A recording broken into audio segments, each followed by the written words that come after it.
So we have been, in the last few talks, looking at this change in work and life and even who we are as human beings, psychologically, physically, in a creative age. And so today we're really going to be focusing on what is that creative age like in terms of what it means to live in that creative age and what it means to operate in that creative age.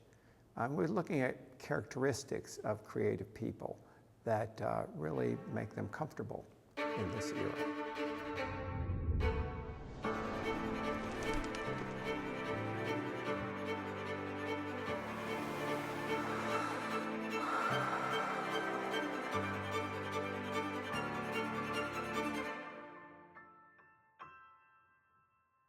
So over the last few lectures, we looked at the agricultural age, the mercantile age, the industrial age, the organizational age, and now the creative age, and really looking at what is that like. And we've been looking a lot at Richard Florida. We did a reading from his book, The Rise of the Creative Class. And Richard Florida is a real expert on, he kind of helped define the term, the creative age. And he says that right now, as an economist, he believes that the rise of human creativity is a key factor in our current economy and in our current society. And he believes that both work and in other spheres of our life that don't have anything to do with work, that we value creativity more.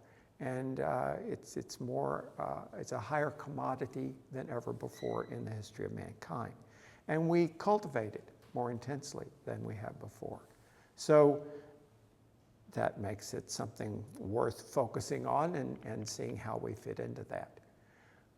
Also, Richard Florida says the creative impulse, that attribute that distinguishes us as human beings from other species, is now being let loose on an unprecedented scale. And that he's saying 30% of our economic power, our jobs, our roles in the society are basically based in creative work. And as an economist, he's saying this is unprecedented, the degree to which this is being unleashed at the scale that it is being unleashed. So that brings up the question, who are these creative people, this 30%? What are they like and what distinguishes them from other people? And we're going to be looking at 8 characteristics of creative people. And again, as I've mentioned before, super practical class here. You're supposed to be thinking, how does this apply to me? Are these characteristics I have? Are they characteristics I aspire to? If I want to be a creative person, how could I acquire that characteristic? So, as you're thinking through these and listening to these, I want you to think about, is this a characteristic I'm comfortable with? Yeah, that sounds like me, or not. And then in the check-in, maybe we'll have a chance to discuss that a little more. So one characteristic of creative people is that they have more than intelligence. So Richard Florida says that many studies recognize that creativity is a cognitive ability that's separate from what we generally call intelligence.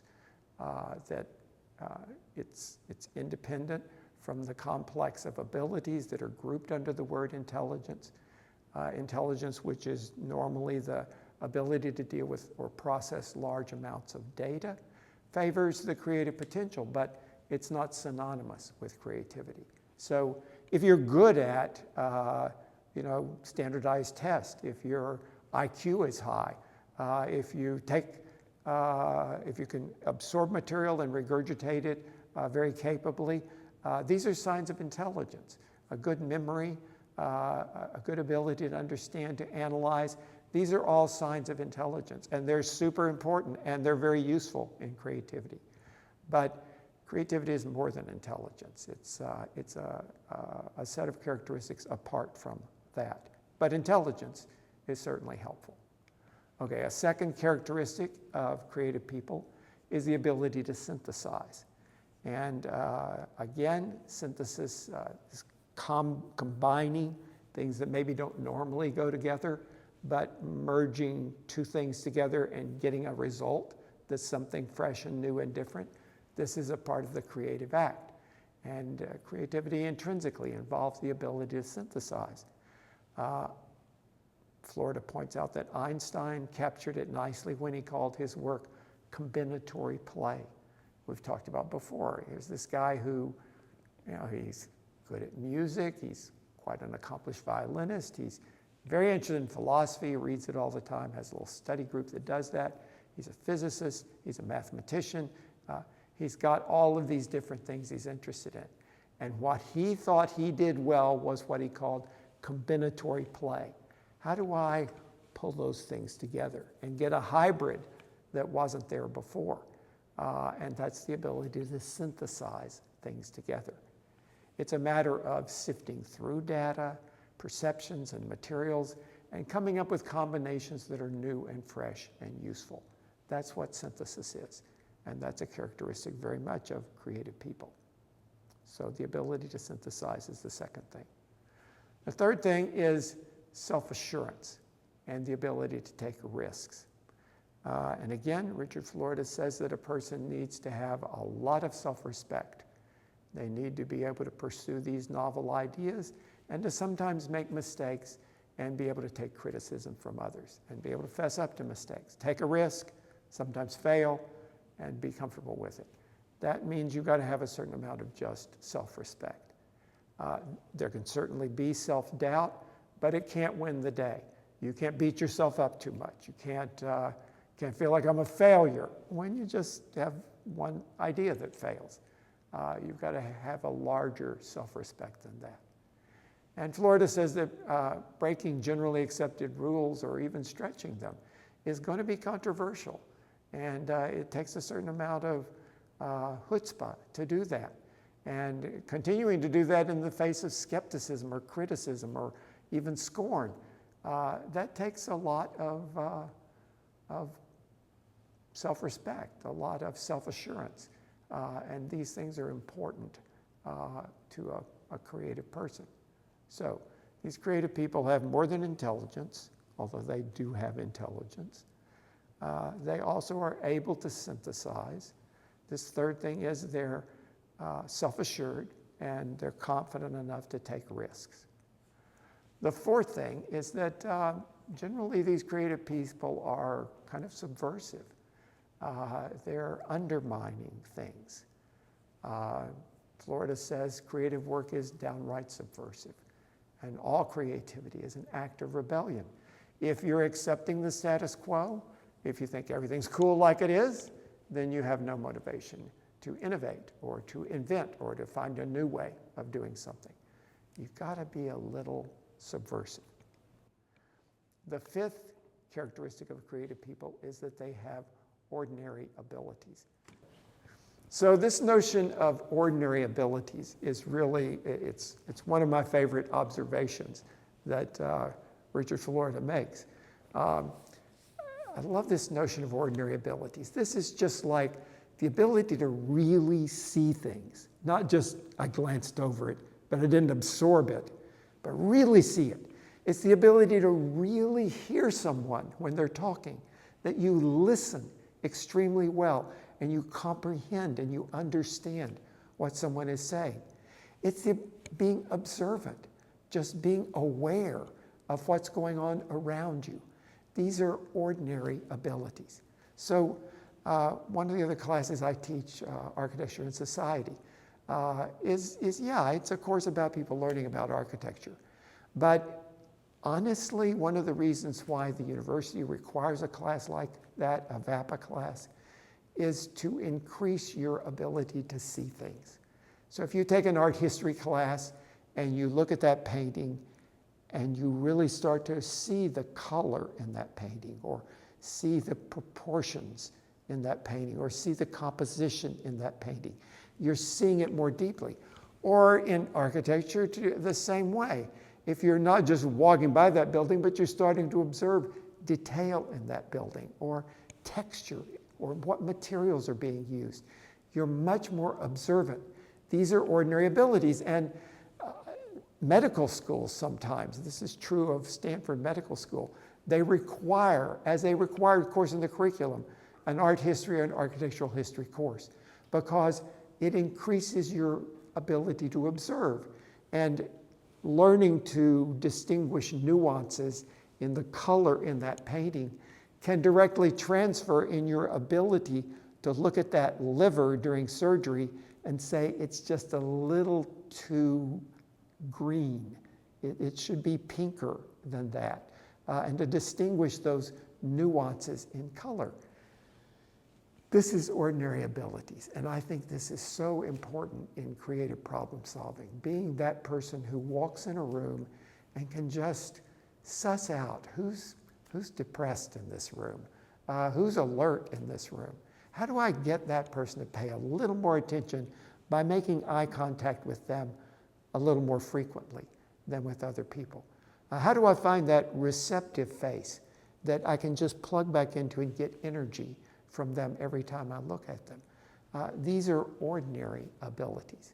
So this, I think, is a critical observation on the part of Richard Florida, and a really great thing. So he says, creativity draws crucially on our ordinary abilities: noticing, remembering, seeing, speaking, hearing, understanding language, recognizing analogies.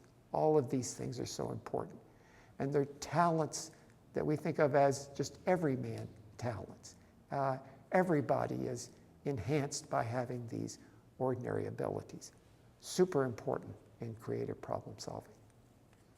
The sixth thing he talks about is what he refers to and is referred to over and over in the literature as the four-step process.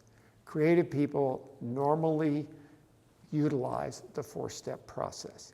And the four-step process, sometimes slightly different words are used, but the meaning's the same. Basically, the first step is preparation. That's where you do your research, you figure out all of the parameters, the data, the information that regards that problem, and that's really so important. That's preparation.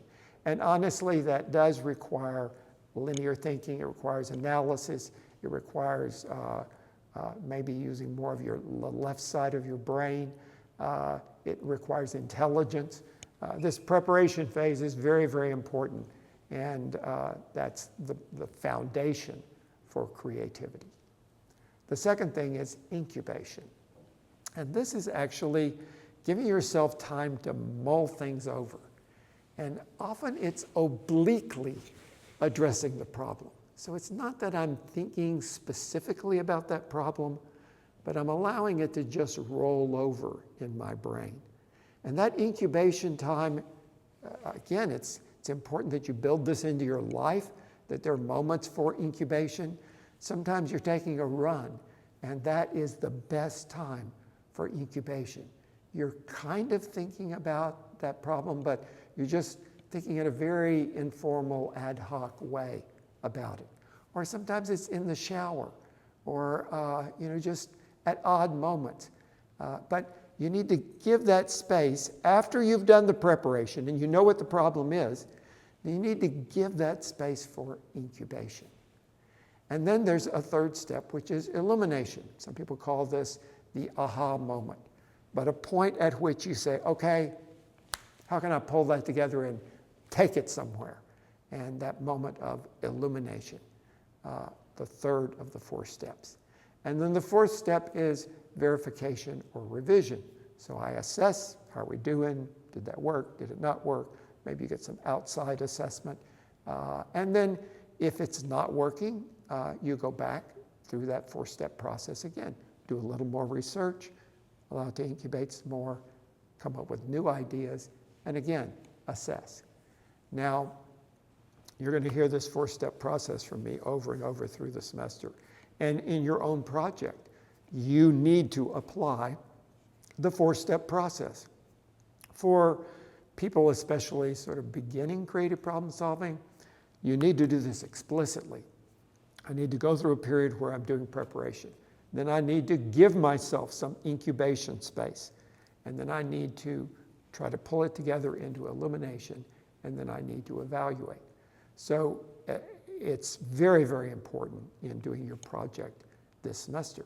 But after a while, it just becomes implicit. It just becomes the way you think and the way you operate. And you don't do it explicitly, you don't do it intentionally. It just gets built into the way you would address any kind of problem. Now, an example I might give on that is, and this is in my field of architecture, but probably the most famous architect of the last 100 years would have been Frank Lloyd Wright, anywhere in the world. Very, very, very respected and renowned architect. And probably his best known work is, oddly enough, a house that he did in western Pennsylvania, just outside of Pittsburgh. And he did that in the 1930s. Very, very beautiful house. I've been there several times. Just incredibly inspiring, gorgeous, gorgeous house. So let's just think a little bit about his process for how he did that. At this point, Frank Lloyd Wright is not a kid. He's in his 60s, and he's been practicing architecture a long time. So at this point, the four-step process is implicit. So he goes to Pittsburgh. He meets with his client, Edgar Kaufman, and his family. They go out to the site, does very, very extensive evaluation of the site, topographical map, locates all the trees, a little stream that goes through there, rock outcroppings. There's some beautiful drawings of that site that were documented then. Talks over with the Kaufmans exactly how they want to live there, how their family operates, aspirations. They're a very interesting family. So he gets all that preparation, all that research, all of that information, and pulls it together. Then he goes back to his office in Spring Green, Wisconsin. And several months pass, 3 or 4 months. And Edgar Kaufman hasn't heard anything from his architect. And and really, honestly, nobody in the office, there's been no discussion of this project. It just seems like nothing's being done. Edgar Kaufman gets a little impatient. So he calls up Frank Lloyd Wright and he says, I've got a business trip to Chicago at the end of this week. I could easily, take the train up to Spring Green and meet you and see what progress is being made on my house. So Frank Lloyd Wright says, fantastic, Edgar, that'd be great. Come on up, we'll have lunch and we'll show you our progress. And the people in the office are like, holy moly, there is no progress. Nothing's been done on this house. This is Tuesday. He's coming on Thursday. What are we going to do? And Frank Lloyd Wright is calm, chill, no problem. He sits down and in a day he draws some plans and some sections and some rough elevations, just some sketches of this house. And then he gives them to his staff. And they clean up those drawings and make them a little more presentable and make it comprehensible to a client. And so all that happens in a relatively short period of time. Edgar Kaufman comes on Thursday morning. They go and have lunch. And by the time lunch is finished, the staff has got the drawings all prepared and they put them on the wall. And Frank explains them to his client. Edgar Kaufman loves it. And honestly, the house that is there today that is so famous is not very different from those drawings, which we still have, that were presented to Edgar Kaufman that day. Now, there are some people who would say, holy moly, this is a genius. Frank Lloyd Wright just pulls that fantastic house out of his head, just bang, like that. That's magic. He's a genius. And there's somehow this crazy notion that architects just have these brilliant ideas and they just sketch them on a napkin and whoa, it's as easy as that. And that's complete bullshit. And that is not the way Frank Lloyd Wright was working. He did that research and that preparation, and that was very, very thorough. And then he did that incubation. And for those months, he was rolling that house around in his brain. He was experiencing those spaces and those materials and those forms in his head. He was putting it all together in bits and pieces and parts and ideas in his head. That was a period of incubation. That 3 or 4 months was critically important. And then, when it was time for illumination, the raw material was there. He could sketch the house out, and he could show it to his client for verification. He went through the 4-step process naturally, implicitly. It's just the way a creative person works. So, very important to understand that 4-step process and to see that as a characteristic of the way creative people think and work. The 7th characteristic of creative people is diverse experience. And this is, again, not being a nerd, not being so focused on what you do that you don't have other kinds of experiences that you can bring to the table that will give you an edge, give you a unique perspective. Richard Florida says creativity is favored by the intellect that has been enriched with diverse experiences and perspectives. It's associated with a mind that exhibits a variety of interests and knowledge. So again, diverse experiences, very important. And then the 8th and final characteristic of a creative person is hard work. I think people like to imagine that if I'm a creative person, I just have these magical ideas, they pop out of my head, I don't have to work too hard, and I get success. But unfortunately, that's not the way it works. Creativity, according to Florida, is 10% inspiration and 90% perspiration. It is hard work.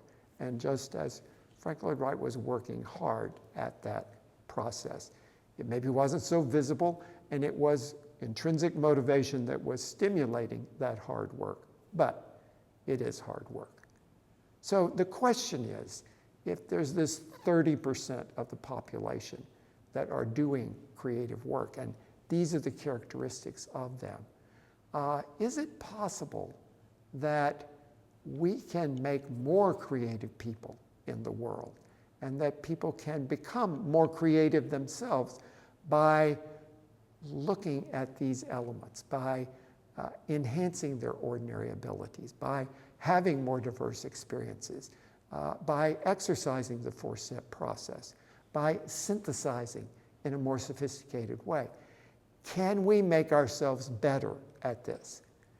And I want to talk about that topic by looking at a company that is so adamant about its creativity and is so committed to creativity, and to see how they've been able to enhance their company by simply releasing in everyone in the company as much creativity as possible. And this is the company we're going to look at is Southwest Airlines. And this is a company oh my God, I can't tell you how many thousands of trips I've taken on Southwest Airlines. Before the pandemic, the year before that, I had 132 trips on Southwest. Pretty much every week, there'd be a couple of trips on Southwest. And I'm like the top level of A-list in terms of my membership. And I love Southwest Airlines. Now, they make mistakes. I get pissed off at them. But what they do is really, really difficult. They're moving millions of people all around the world, and that's a really, really hard task. So it's challenging to be an airline. But I am so impressed with the creativity of this airline. And it starts at the very top. The guy who founded it, a guy named Herb Kelleher, oh my God, incredibly creative individual.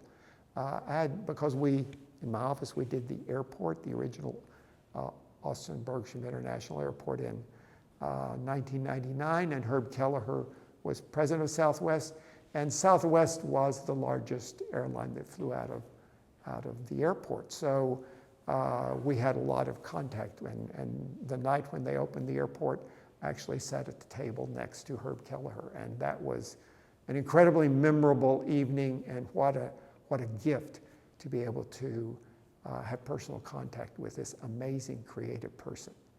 Now, when he started Southwest Airlines, he started it by breaking all the rules. So number one, everybody knew how airlines work. You buy your ticket, you get a seat assignment, you're in 14B, you go put your ass in 14B, and that's the way it works. Herb Kelleher didn't like that idea. He didn't like the idea that I end up, if I'm in 14B and there happens to be this enormous fat guy in 14C, I'm screwed. And I have no say in that. And I just get put there. He thinks you should have a little more freedom. If you run into somebody in the airport who's a friend, you should sit together on the airplane. What is all this seat assignment about? So instead, he invented a completely different way of doing it. At the beginning, it was just first come, first serve. You just showed up at the airport, and if you were there early, you got on the plane early. If you showed up there late, you got on the plane late. Then they morphed it into when you buy your ticket, and you get put in groups. But you have a choice. You walk on that airplane, any seat that's empty there is available for me. And you can choose who you sit by. You can choose whether you're aisle or window or whatever. So that was an innovation. That was a very creative way to run an airline. There were dozens of other things. They never had cooperation with the other airlines. Most airlines, if you get bumped off a United flight, you might end up on American. But that's not going to happen. If you go on Southwest, they don't have any communication. You're not going to be flying on United. Or if you're going to do that, you're going to do it on your own. They're not going to set it up because they don't cooperate with other airlines. They do their own thing. And even, things like all the other airlines are charging you for bags, or, Southwest Airlines, we're not going to do that. That's too much paperwork. They just do things their own way. They're very creative. From the top down, from Herb Kelleher down. Several years ago, Herb died, and it was an amazing funeral. Thousands of people at this funeral, and so much love for this incredibly creative man. But he also then punched down that creativity to all of the employees. So he said, it's not just about me being creative. I want all of you to be creative. And he gave them the power to do that. So if you're a stewardess on Southwest Airlines and you've got a job description that says you're supposed to read the FAA rules. Well, but they say, do it any way you want to do it. Use a little creativity here. And I have heard so many clever, interesting ways of delivering the FAA rules. Some people sing them. Some people put them into poetry. Some people try to be a stand-up comic doing the FAA rules. But they've got the freedom to do this any way you want. And you can tell that for some of them, this is so much fun. This makes their job so much more interesting. And for sure, for the passenger, how many thousand times do I want to hear that damn FAA list of rules? Having somebody twist it in a different way and make me chuckle, that's a cool thing. They also allow their people at the gate to have a little more freedom and flexibility. So one time I was in Denver, flying back to Austin, and I was on American on that flight. And American canceled the flight at the last minute. And they said, no problem, Mr. Speck, we can put you on the flight first thing tomorrow morning. Well, first thing tomorrow morning wasn't going to work for me. I had to be in Austin at a meeting first thing tomorrow morning. But I realized there was a Southwest flight, but it was like in 45 minutes. So I run over to the Southwest desk, and I said, look, I've got to get on this flight that leaves in 45 minutes. And if you've been to the Denver airport, it's a long way from the ticketing area to the gate. You take a train, and it's, you can't get there in 45 minutes. But I said, is there any way you can get me on this flight? She said, Mr. Speck, we're going to do this. And she just took my credit card and swiped it, and she said, there's a little shuttle bus. You go through this door, down that stair, onto the tarmac, and I'll have that shuttle bus take you out to the gate. She just made it happen. And Southwest Airlines gives her the capability to do that. This is a creative organization where everyone all the way down the line is given that option. I can remember being on a flight where there was this autistic adult guy who was on the airplane. He had a lanyard. He couldn't quite negotiate everything himself. So the flight attendant, who was a guy, sits him down. His name was Ralph. And so from the time Ralph walks on the airplane, this flight attendant is like, hey, Ralph, how you doing today?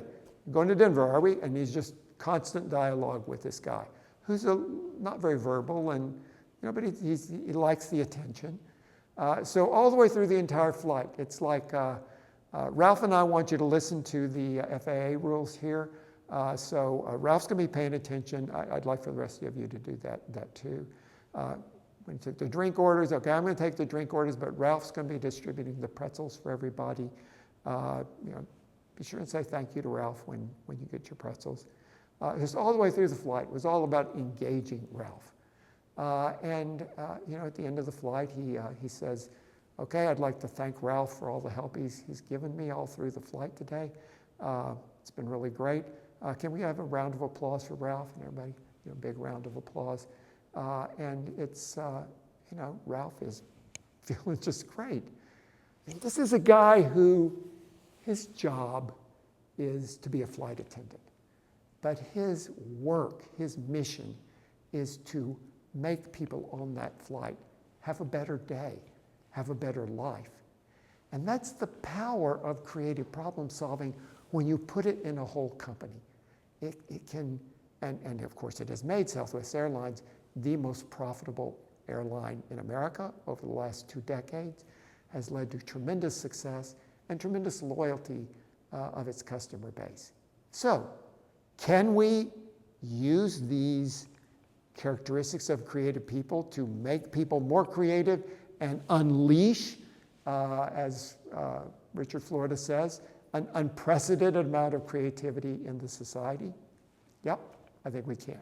So we'll talk about that more in the check-in. See you.